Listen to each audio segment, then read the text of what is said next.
Hi there, I'm Sam Sorbo. This is the Sam Sorbo Show. Thank you for joining me. We've got a lot to cover. We're going to talk about the woke educators that released a letter declaring that math is racist. Do you believe math is racist? Do you remember when you learned racist math in school? We're going to talk about that. Also, Meghan Markle being completely unremarkable. Uh, I couldn't help myself.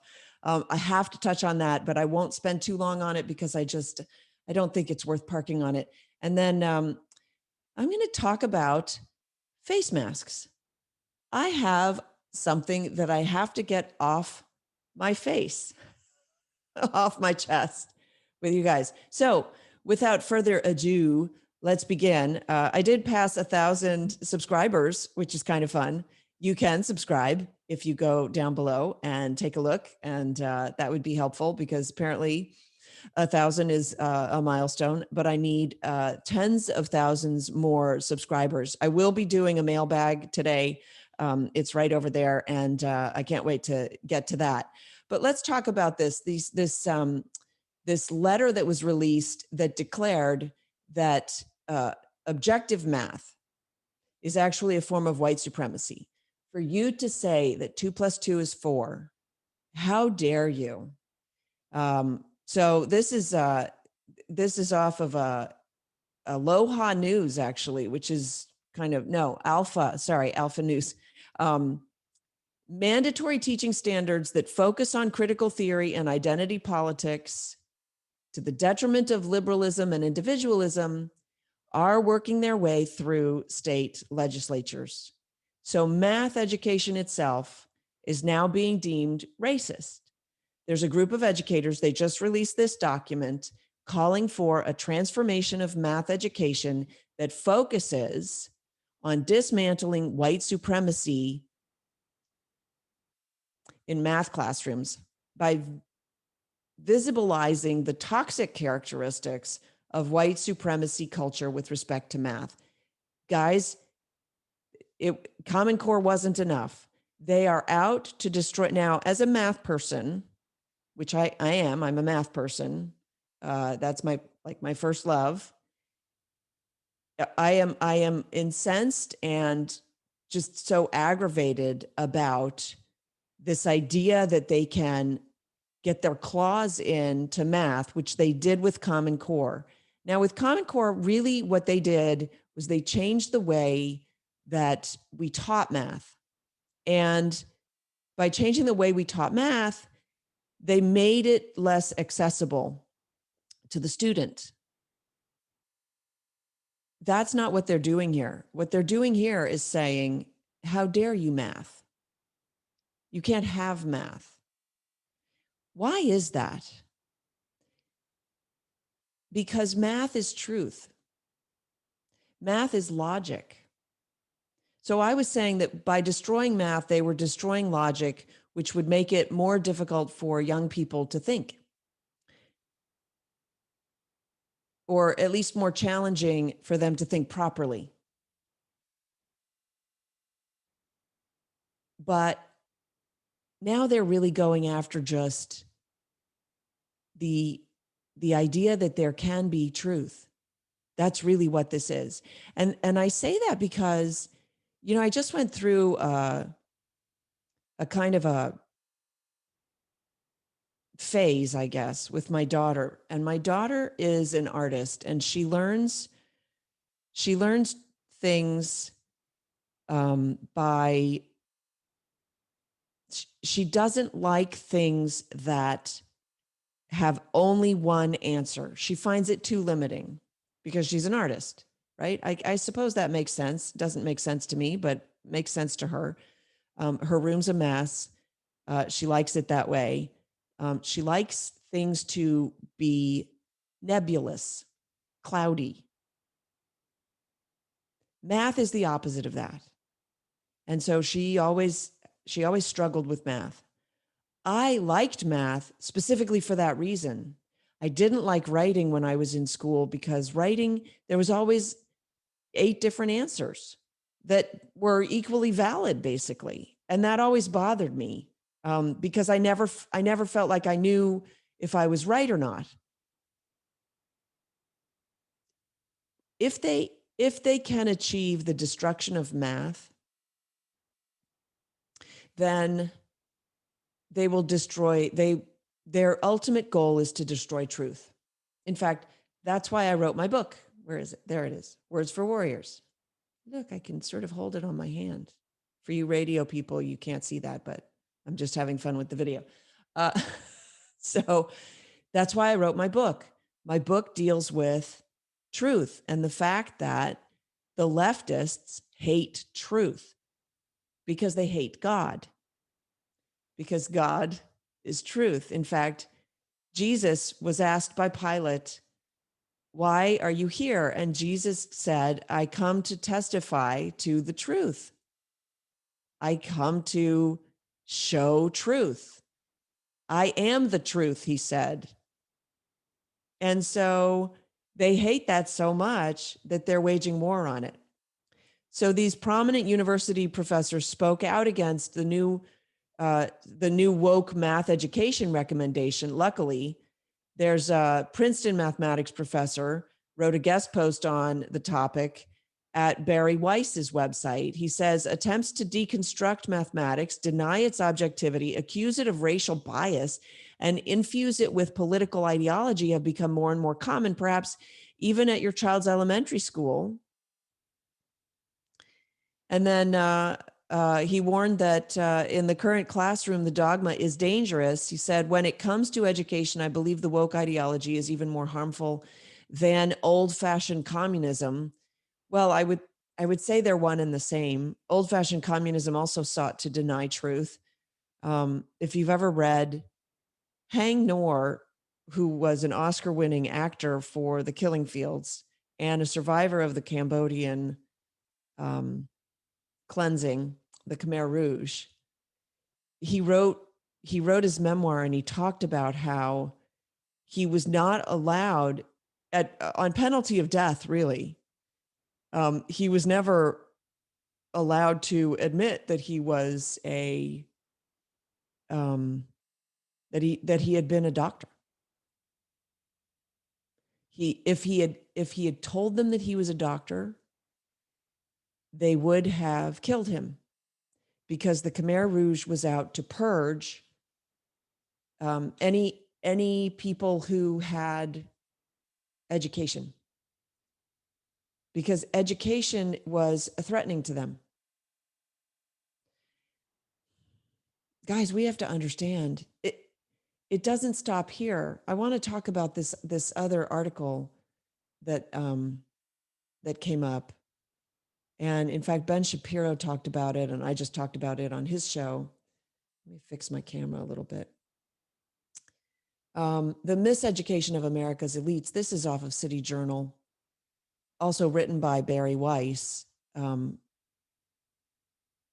The dissidents use pseudonyms and turn off their videos when they meet for clandestine Zoom calls.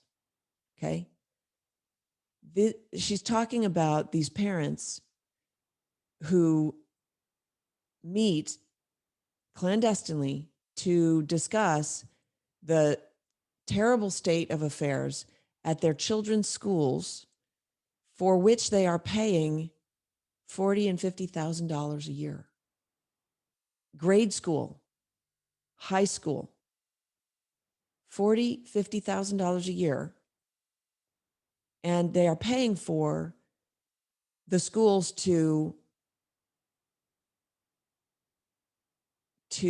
blame their children for racism in the United States. They're paying the schools to abuse their children. The schools are anti-capitalist. And what's interesting is some of the people that she talks to are not like the uber wealthy. There are uber wealthy people that send their children to this school. These people are well off by American standards. They're well off, but not by the, Hollywood uber wealthy standards. And they made their money via capitalism, and their children know this, but they're not allowed to speak about it because they will be fully ostracized and maybe kicked out of the school. And if they get kicked out of the school, she's reporting that if they get kicked out of the schools, They won't be allowed in any other schools. It's a cabal. It's a mafia. It's the woke mafia. For most parents, the demonization of capitalism is the least of it. They say that their children tell them that they're afraid to speak up in class. Most of all, they worry that the school's new plan to become an anti-racist institution, which was something that was unveiled in July. They sent out a 20-page document saying that they will be this anti-racist institution, that is making their kids fixate on race and attach importance to it in ways that strike them as grotesque. Now let's think about this, because you have to take these ideas and you have to figure out why. We have to go and figure out what the plan. There's a plan, okay? We have to understand that there is a plan,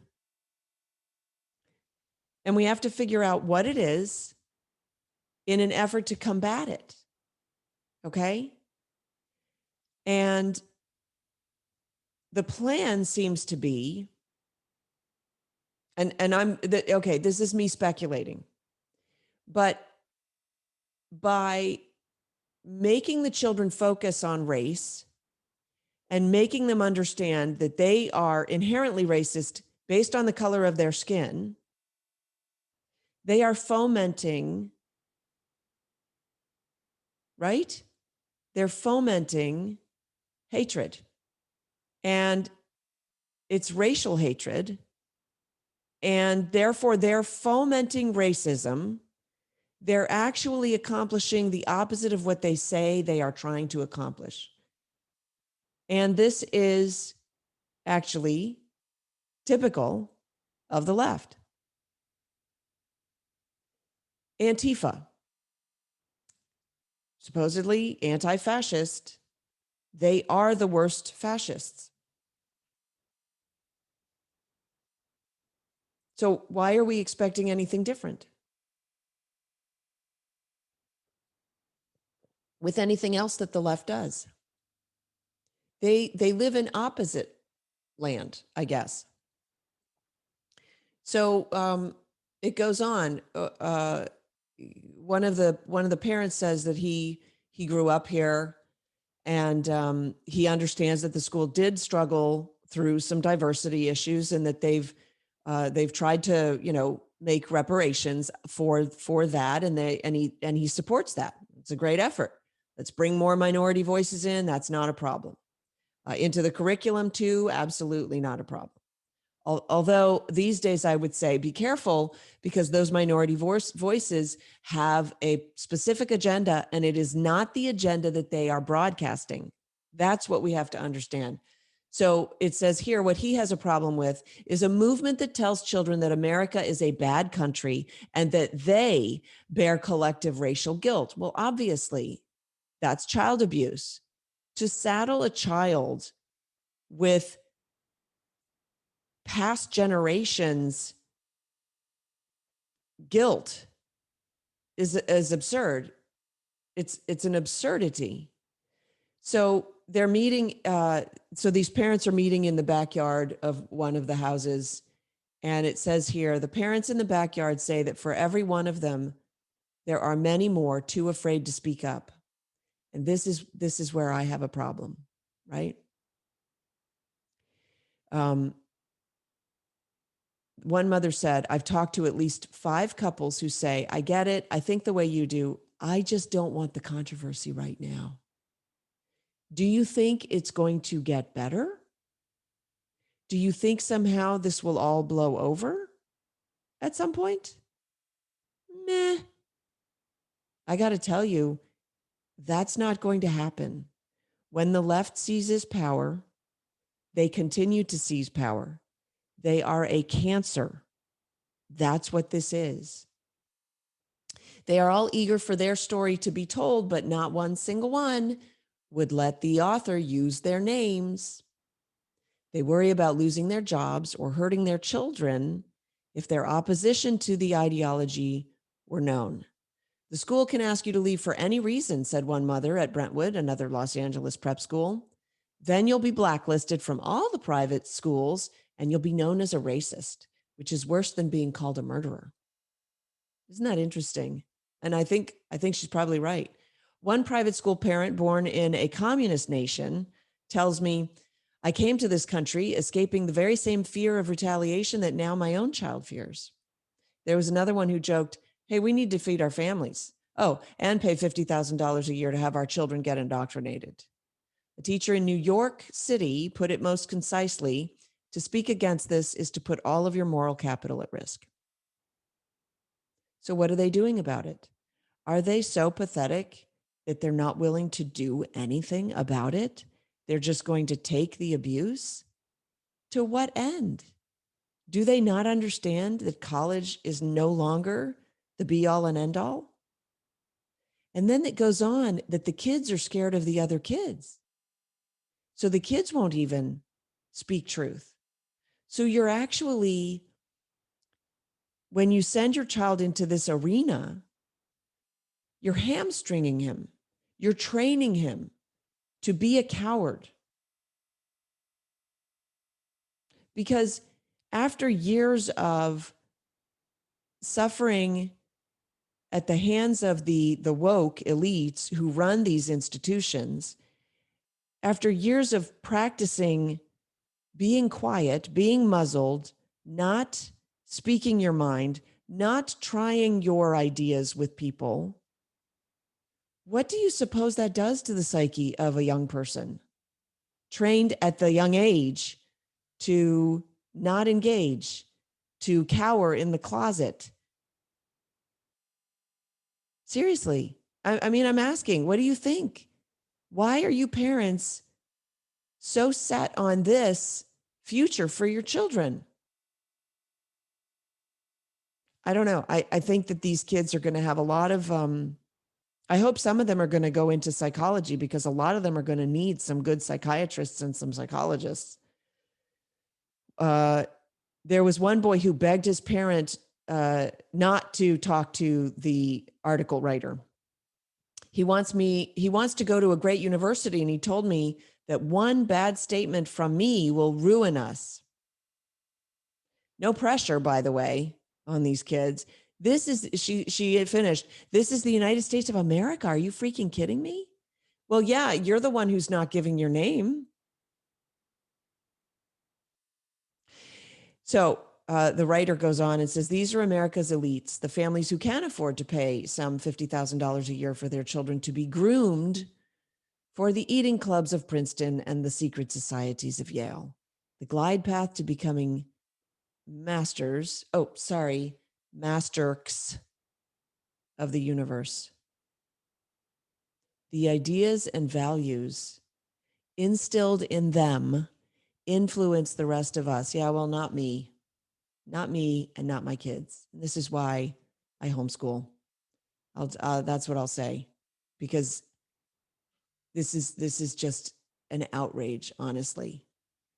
The PDF that they sent out, equitablemath.org, a pathway to equitable math instruction, dismantling racism in mathematics instruction.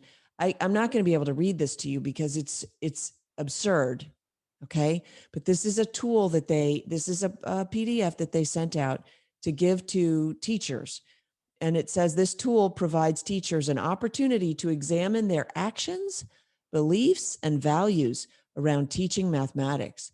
The framework for deconstructing racism in mathematics offers essential characteristics of anti-racist math educators and critical approaches to dismantling white supremacy in math classrooms by visibilizing the toxic characteristics of white supremacy, of the white supremacy culture. I skipped a line there. With respect to math, as if, I'm just saying. And then because they say that it disenfranchises people of color to teach them math. The workbook provides teachers an opportunity to examine their actions, beliefs, and values around teaching mathematics. Now, here's the thing. Why do they think that Black people are incapable of learning math. It seems to me that they are tremendous racists for thinking that somehow teaching truth is beyond the capacity of colored people, people of color. They have a quote here. We live in a toxic culture that affects us all. One dynamic of the culture is that we are discouraged from seeing it. One of our tasks is to learn to see it, see our culture and how it teaches us to make normal that which is not and should never be normal. Apparently, math should never be normal. Um, it's terrible, apparently, to focus on getting the right answer. Now, and what's funny is there's always like a nugget of truth in these things. Um, One of the problems with school is that school teaches you never to be wrong. And what that teaches you is never to try, because if you try, you might fail. And school says failure is bad. Um, and I tell people, Michael Jordan, when he was asked how he became so successful, he said, well, I failed a lot. And in fact, you talk to very successful businessmen, and they say that, part of their business acumen was gleaned by failing. Um, Failure is a good thing because it helps you figure out what not to do, which helps you figure out what to do. Um, Apparently, they have a problem with students being required to show their work. And these days, of course, with Common Core, you're allowed to, you don't have to show your work as long, you have to show your work, and you don't even have to get to the right answer as long as you show your work. And your work says things like 5 seemed more fair than 6 or what have you. You know what? I'm sorry, I can't even talk about this. And I'm going to run out of time anyway. So we'll move on. CNN tweeted that the CDC is, quote, giving limited freedoms to, end quote, to fully vaccinated people. But they thankfully got a blistering backlash that followed that. Our freedoms, I'm quoting somebody, including of assembly, do not come from the effing CDC, you ignorant buffoons. That's a quote. The CDC does not have the authority to give me my freedom, one commenter offered. You effing jackasses at CNN and the rest of you idiot liberal blank heads need to learn the government doesn't give you freedom. God did. And then someone else, a little thing called the Bill of Rights, says the CDC holds no authority over me. You morons ought to take a glance at some of those amendments and articles from time to time to keep from looking so god awful stupid. Can I please encourage you, exercise the freedoms that you still have before they are completely taken away? And that includes the parents who send their children to Harvard Westlake. You are free to home educate your child or send them to a different school where your money will be more welcome and your values will also be appreciated. Since when is the CDC in charge of freedom? Another commenter asked. I can't fault the CDC for how CNN words its tweets, but it's alarming if a news organization believes an unelected government agency is in the business of, quote, giving freedoms, limited or not. Honestly, the commentary is fantastic. One of them commented, number one, the CDC doesn't have the authority to give or take freedom. Number two, my freedom is inherent in my existence. Vaccines have nothing to do with it. Number three, there's no rule for the CDC to define rules. There's no role for the CDC to define rules which private citizens must follow. Authoritarianism keeps on creeping with CNN leading the way. It's true. Totally unconstitutional, and CNN apparently doesn't have a problem with that. Okay. This story is so amazing. This schoolgirl. And I don't know if you remember this story when it was first happening. I got this off the Blaze. A French schoolgirl made these accusations, but now there's a shocking development to what transpired since then.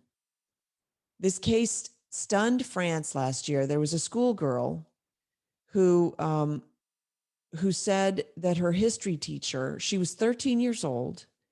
They protected her identity.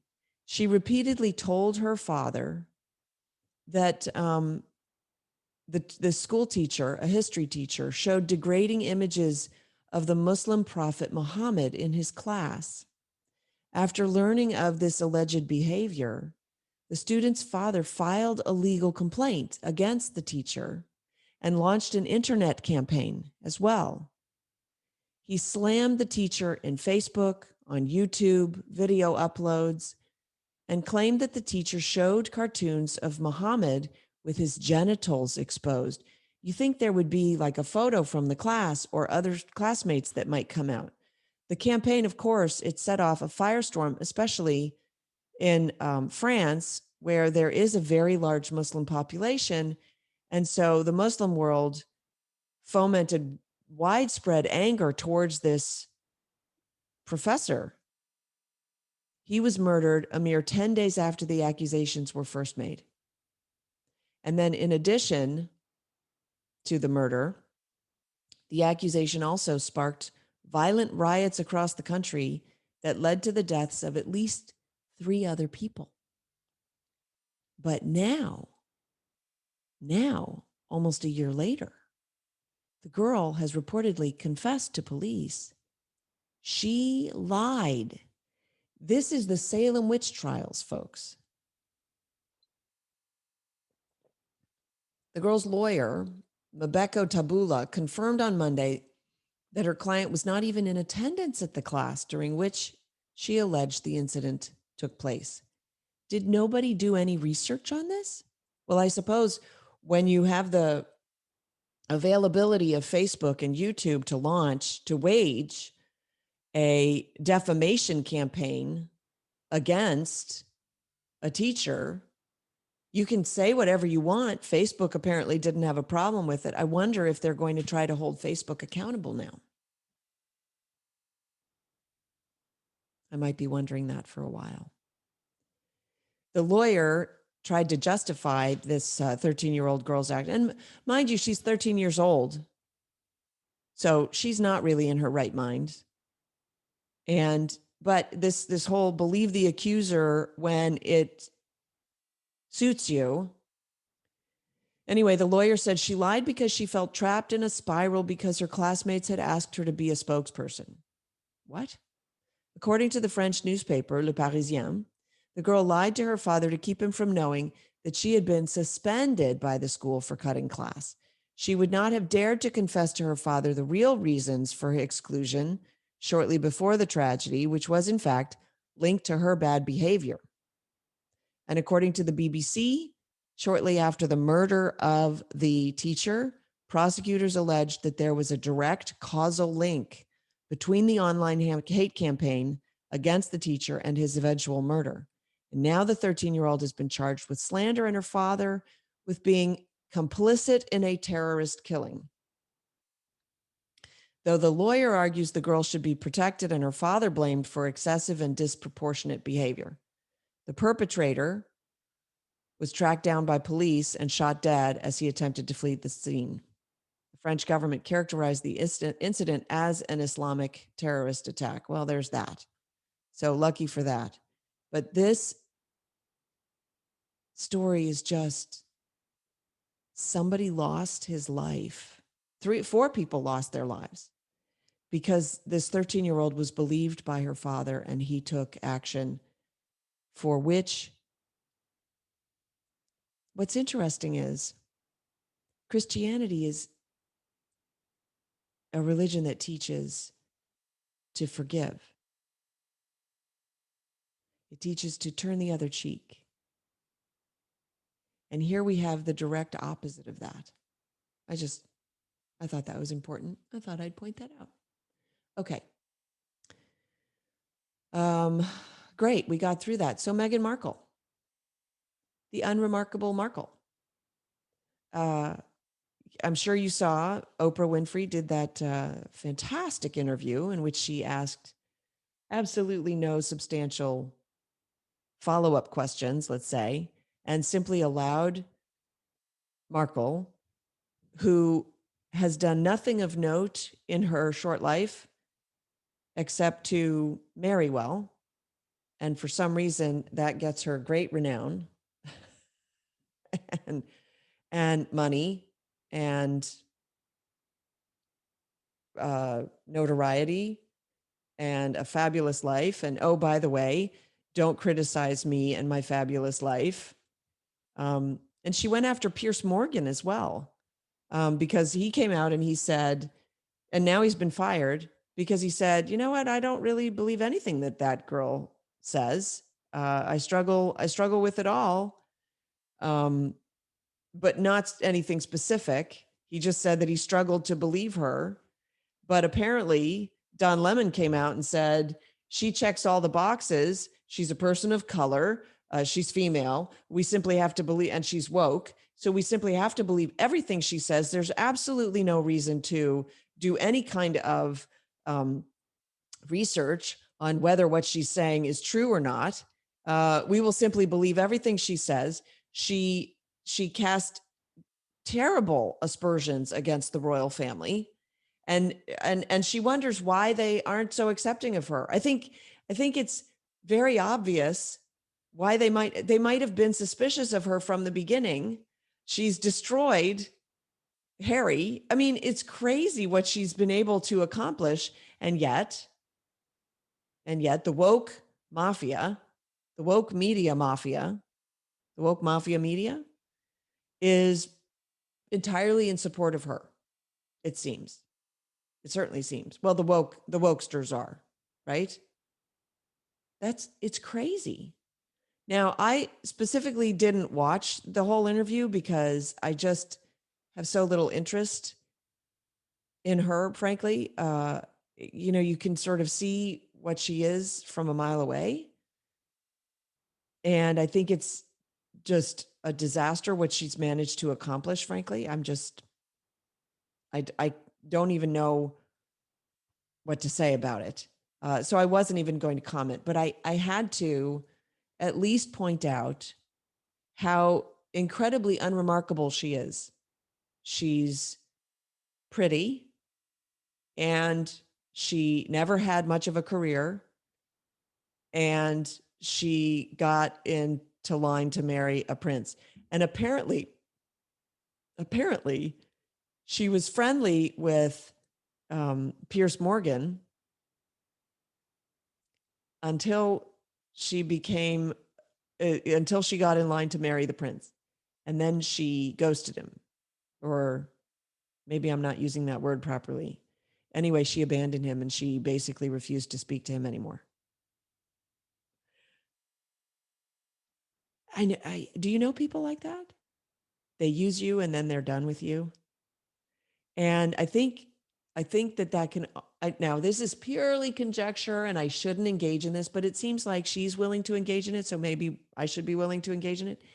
I think she dumped him because he knew who she was.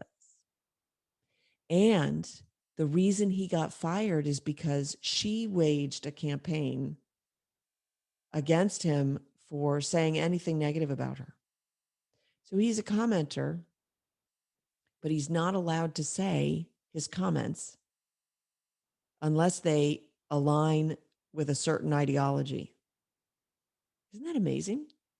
And for his part, God bless him, he came out and he said, the left is trying to cancel me, but don't give up yet because they haven't succeeded yet and they still won't succeed. And I will be back on another platform. And I actually tend to believe him.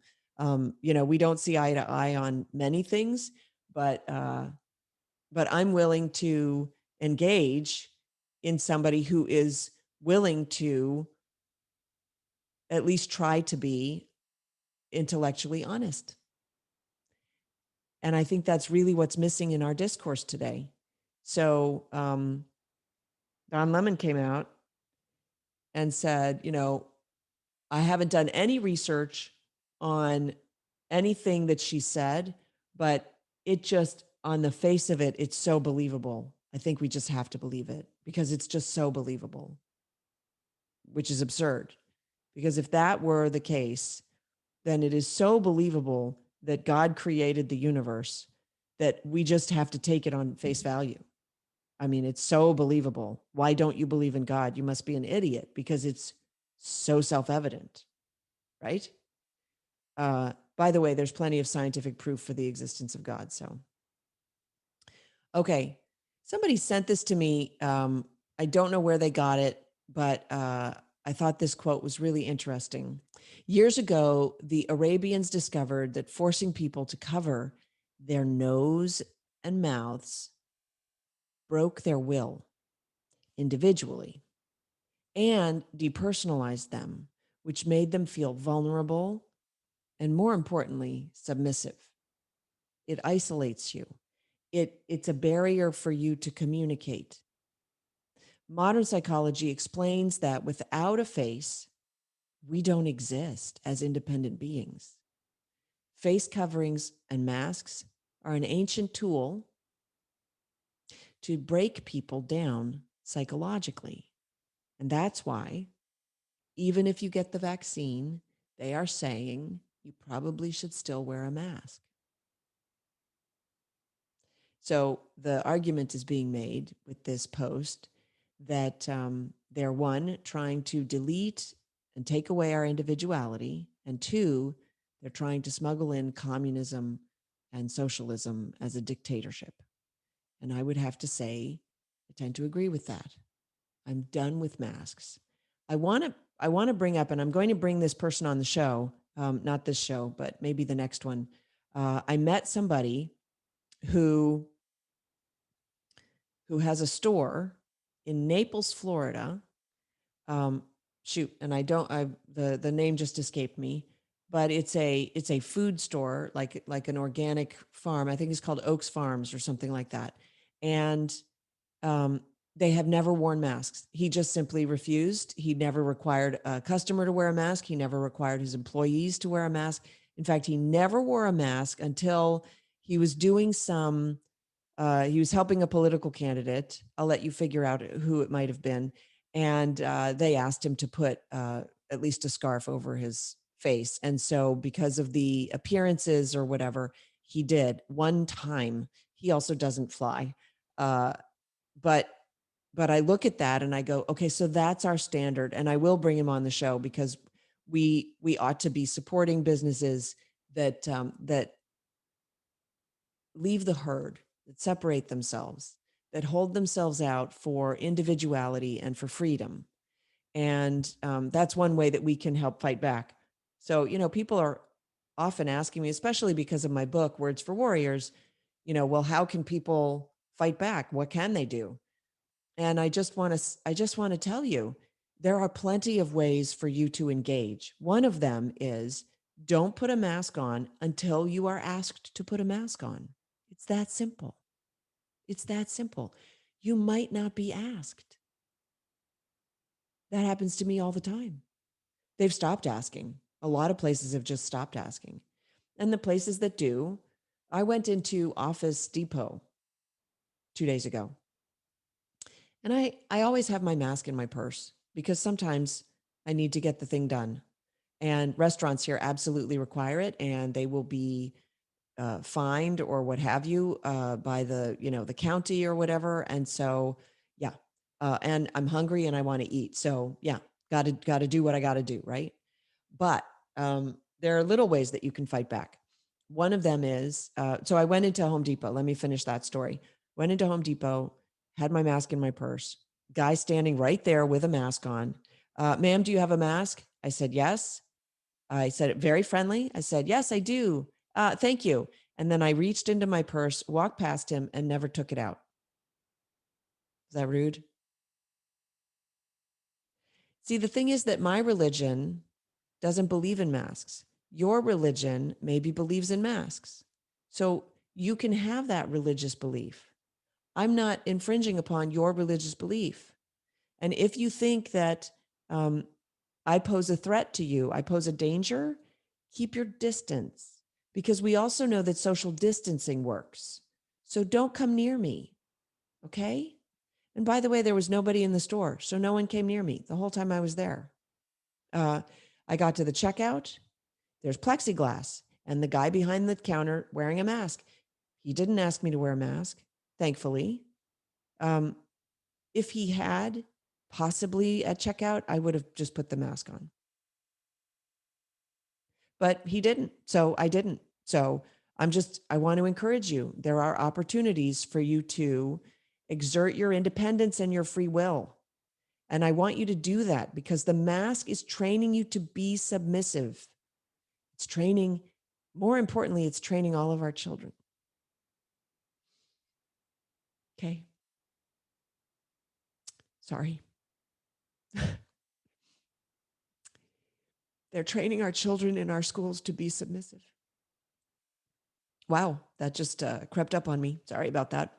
Um, it's child abuse to mask your child and send them away from you all day long, to be indoctrinated against you if you don't believe in masks.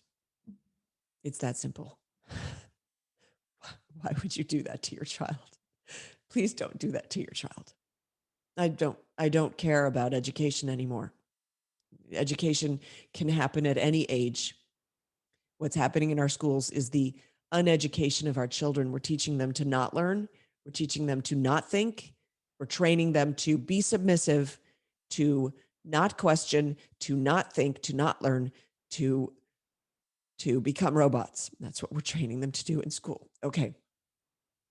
Enough of that. Let's talk briefly. I want to share this with you. I'm going to put something up on the screen. This is the funding, apparently.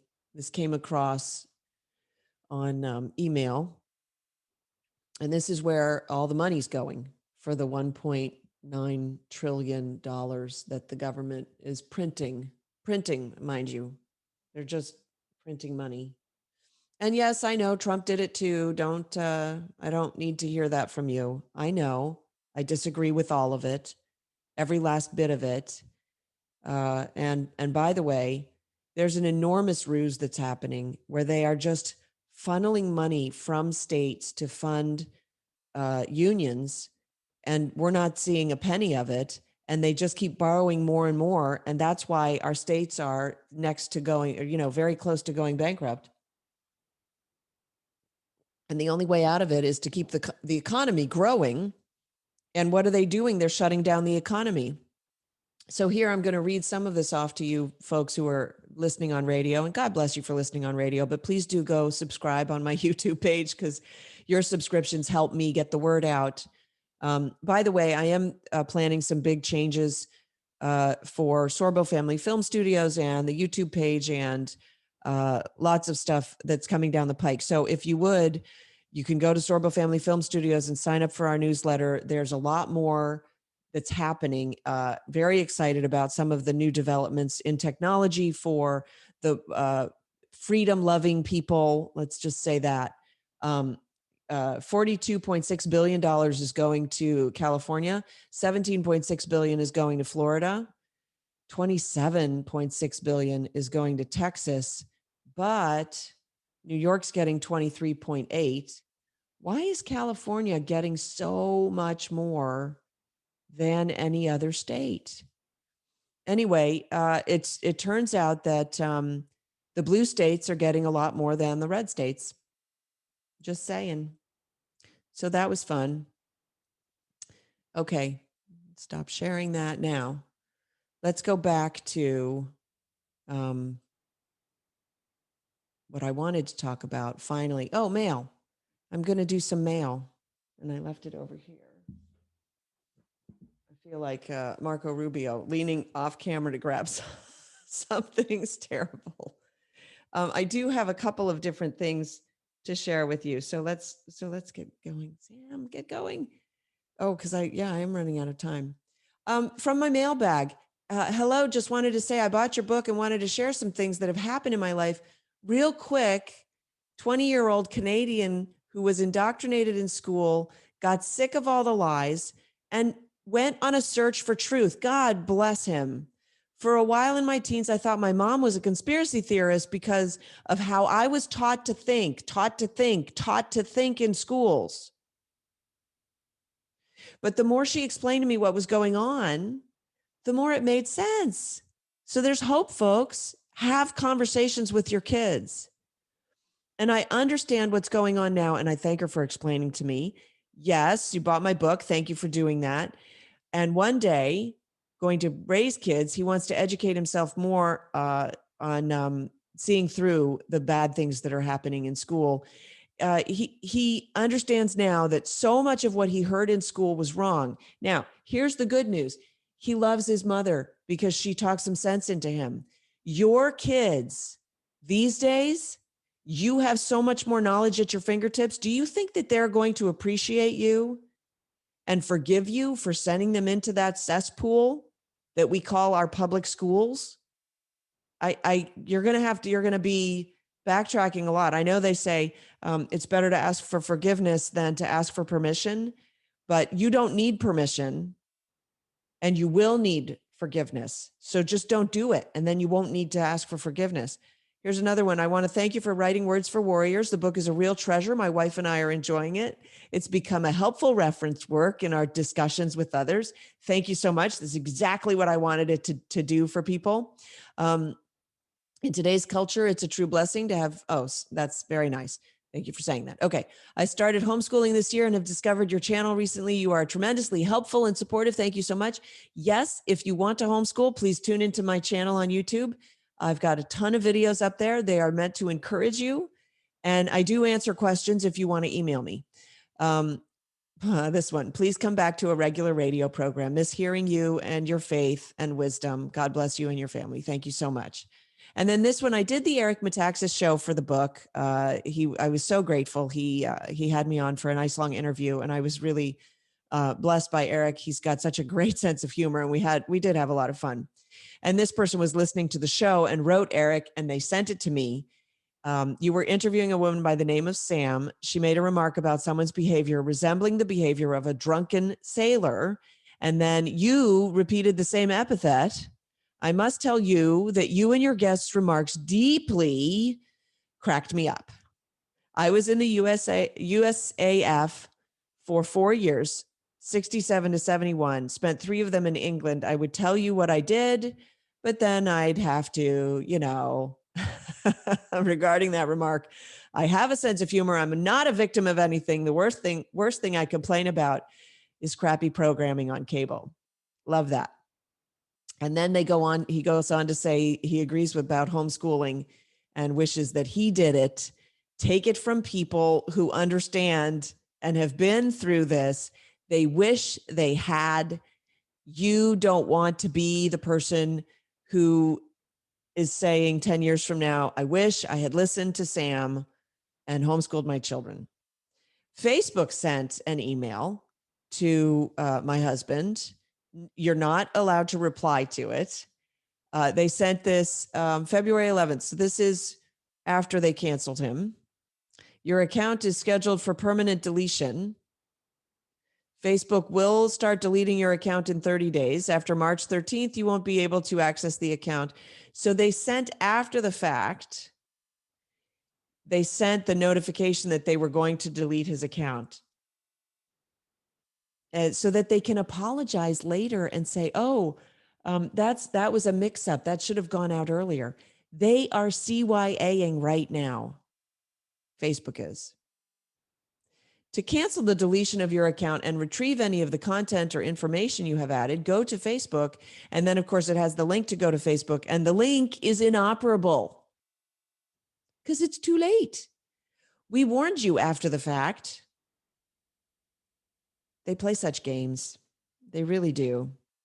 Cheryl wrote, I am thrilled to find you back doing your podcast. I miss listening to you. Thank you. Thank you. Oh, brilliant and strong analysis. Oh, thank you. Thank you. You're very kind. I have to say, I do appreciate hearing from you folks because especially being that I'm not live on air and I'm not taking phone calls. It's hard. It's a little challenging. I'm not complaining, but it is a challenge. Okay. This is a comment on my Trump CPAC speech show. Here in Canada, the brainwashed public and the psychotic leftist will attack you, actually, try to threaten you with violence. They love violence. Folks, wake up. They love violence. They will resort to violence as soon as they feel it is deemed appropriate, which we are very close to that. You saw the violence last summer during the riots. They are justifying and further justifying violence, and they can't wait for it to get violent. They threaten you also with social ostracization if you don't allow them to try to tell you, if you don't allow them to try to tell you how Trump is evil, and if you say, well, actually he did many great things, the mainstream media seems to be pushing a really scary agenda. And that's true. Global fascism is being forced on us and our children, and that is unacceptable. True story there. Great. Thanks for your letter. This is from Mala, a PhD in mitobiology. Worked in biotech, became a high school bio teacher 16 years ago, so she could spend more time with her kids as well as be part of the public school system. So she's one of the people who believed 16, and by the way, I supported it. Okay. 16 years ago, let's get in the system. Let's try to work within the system and change what's going on. And I used to be one of those people too. And then the farther out I got and the farther down the rabbit hole they went, the more I realized there's no saving it. That I don't see it happening. I mean, yes, we need to be running for school board, but all of the school books now have been compromised. Pearson and the other Houghton Mifflin, they're compromised. It's in the textbooks. It's in the curriculum. It's in it is so infiltrated now. I just don't, I admire the sentiment, but I question the efficacy. She's been fighting a lone battle to maintain rigor and teach kids study skills and connecting concepts to the real world. You would think they'd be able to connect concept, but she says she struggles with connecting concepts to the real world for the students that she's teaching. She saw my Real America's Voice interview. Couldn't agree more. She's been sending data and real science to her administration, but crickets. They don't want the truth. They hate the truth. I know that sounds hateful and it sounds unbelievable, but it is the truth. That is the truth. More. I've been homeschooling for 20 years. Never a better time to keep your kids at home. That's the truth. This is about Kevin and I were on Joe Pinion. Oh, that's sweet. Says, it's always good to see you two being interviewed together. Well, that's very nice. It's hard because I don't want to give him the time to speak because I want to say everything. No, I'm kidding. It is. It's fun to be on interviews together. If you haven't caught that episode, it's also in the list. And don't forget to subscribe to my show. Okay. This one from Doug. I'm a retired U.S. Marine of 30 years. I find your commentary on Newsmax is spot on and appreciated. The initiatives you're undertaking, especially the education, homeschooling, are a national imperative. By the way, thank you for your service. U.S. Marine of 30 years. That's a tough dude. Kids are the hope and the future of this nation. He's currently reading Words for Warriors. That's my book. My book. It's a great read, and for me, an additional source of ammunition for discussions. Yay! I try to have with the zombies or the blind followers. If you're familiar with the movie The Mummy, where the followers roam the streets as zombies, arms out front, reciting Imhotep, Imhotep. That's what we're dealing with, folks. This is the sad thing, is we do need to give them, we need to allow them some leeway because they are zombies. They've been trained. They've been schooled. This is what we don't want for our kids. We don't want our children to end up having simply been schooled, which is all the public schools do. They don't educate, they school. By the way, I'm working on rebranding home education. I don't like to call it homeschooling because that's not what it's about. It's about education, but I'm trying to come up with a better term that really encapsulates the opportunities and the freedom and the thought, thinking that goes into it. So if you have any ideas for me, go ahead and you can comment here, or you can go to samsorbo.com and send me an email there. So he's reading Words for Warriors. Thank you for that. I actually am so blessed when people write to me and tell me that they're enjoying the book and that it's accomplishing what I wanted it to do, which really was to galvanize and empower and inspire more discussions, right? Because when we lose our discussions, when we no longer have discussions, which is what the left wants, violence ensues. Argument is the last bastion before violence. That's just the way that it is. That's why we say to kids when they're just about ready to hit, they're so I'm so frustrated, I'm just going to hit the other kid, right? We say, no, use your words. Words are our bulwark against violence. All right. Oh, he says I'm a great American. Well, thank you. I think you're a great American. He said Bob Hope described this behavior as Democrats. The zombie behavior is Democrats. That's actually a clip. You can look it up on YouTube. It's funny. Okay. Dear Sam.